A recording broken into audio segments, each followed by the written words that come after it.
Hello everyone की खबर सकलोरे मैं पम्पे मोर चेनेলৰ অন্য এটা ভিডিঅ'ৰে পুনৰবাৰ সকলোকে স্বাগতম জনাইছো। আজি আপোনালোকৰ মাজলৈ লৈ আহিছো মই আমৰ ৰেচিপি আমৰ আচাৰ। আহকচোন তেনেহলে ভিডিঅ'টো আৰম্ভ কৰো। মই প্ৰথমে আমখিনি ধুনীয়াকৈ নিমখ সানি শুকুৱাই লৈছিলো।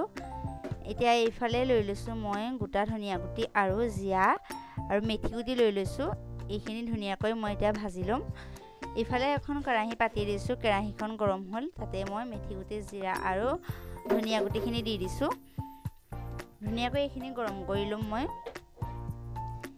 এয়া আমাৰ গৰম কৰি হৈ গ'ল। এয়া ধুনীয়াকৈ আমাৰ গৰম কৰি হৈ গ'ল।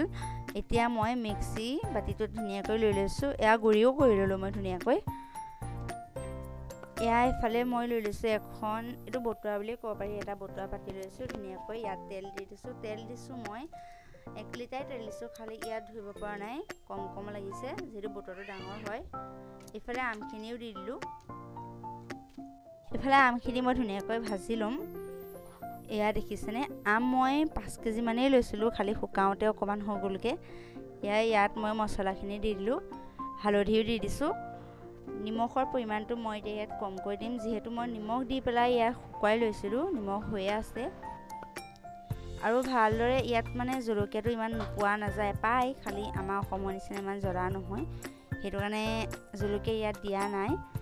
এয়া আমাৰ আচাৰ হৈ গ'ল আৰু এতিয়া ইয়াত দিম এতিয়া ভিনেগাৰ দিছো এটা সৰু কাপেৰে। আধা কাপ নহয়, আধা কাপতকৈ কম দিছো। কাপটো বেছি ডাঙৰ নহয়, এই কাপটো সৰু হয়।